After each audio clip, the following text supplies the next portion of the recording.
From our observations, we know Einstein loves to eat kibble and doggy treats, said Cece. Now we need to investigate our question, said Isaac. Do dogs eat vegetables? What are your observations? He eats, drinks, and sleeps. He loves to eat his kibble. He doesn't like broccoli. He jumps on the table. Doggy treats guarantee 100% participation. Experiment, what variables are you testing? Carrots, beans, cucumbers. I already know Einstein doesn't like broccoli, said Cece. I don't either. Let's test some different veggies, said Isaac. It's experiment time, said Cece. Finally.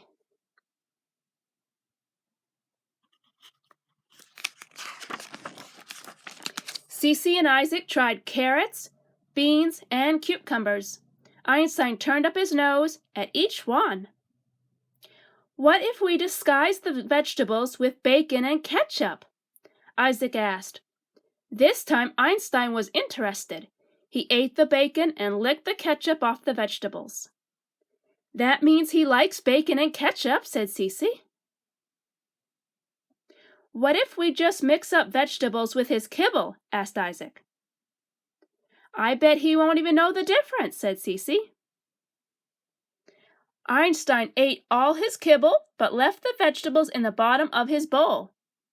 Einstein might not eat vegetables, but he sure is smart, said Cece.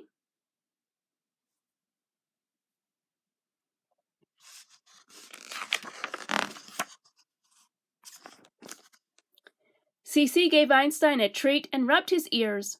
Good boy, she said. She looked at Isaac and shrugged. Now what? We're supposed to interpret our data, said Isaac.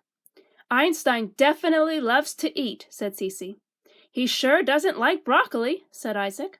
He doesn't like any vegetables, added Cece. Not even if we cover them in bacon and ketchup, said Isaac. I guess Einstein is a picky eater, said Cece. Interpret your data. Eats bacon, ketchup, and kibble. Ignores hidden vegetables. Einstein is a picky eater. Result: doesn't like veggies. Carrots, beans, cucumbers.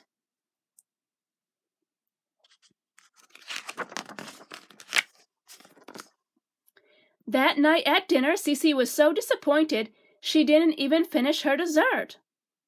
Maybe I'm not a real scientist after all, she said. Our project was boring.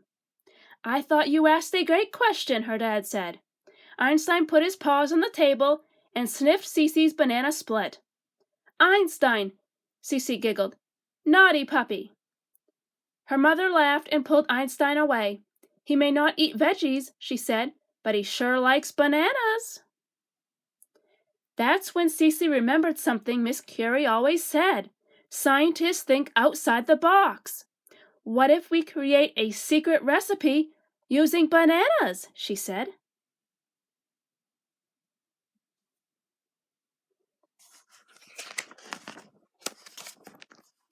Cece and Isaac rushed home after school and mixed together carrots, beans, cucumbers, and bananas in a blender.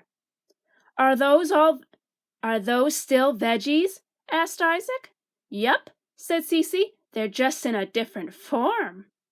Gross, Isaac said, wrinkling his nose.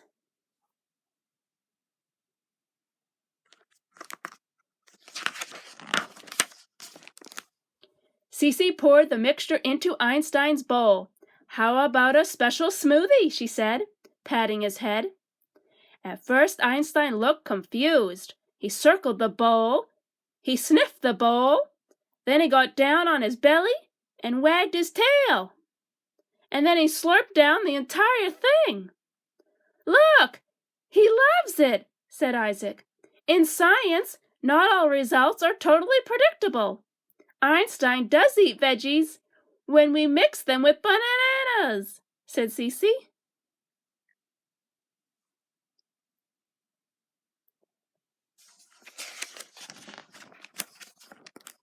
And that's when Cece made the most extraordinary observation of all.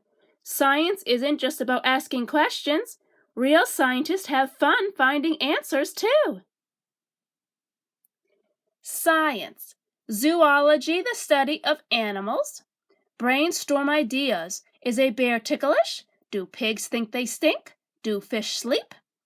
What is your question? Do dogs eat vegetables? Your test subject. Dogs. Related to the wolf, coyote. List some fun facts about your subject.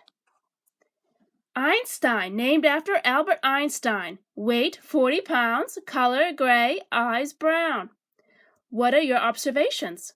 He eats, drinks, and sleeps. He loves to eat his kibble. He doesn't like broccoli. He jumps on the table. Doggy treats guarantee 100% participation. Experiment with what variables are you testing? First experiment, carrots, beans, cucumbers, bacon, and ketchup. Second experiment, add bananas, mix them with veggies to make a smoothie. Interpret your data. Eats bacon, ketchup, and kibble. Ignores hidden vegetables. Einstein is a picky eater. Result, doesn't like veggies, carrots, beans, cucumbers. Einstein does eat vegetables when we mix them with bananas.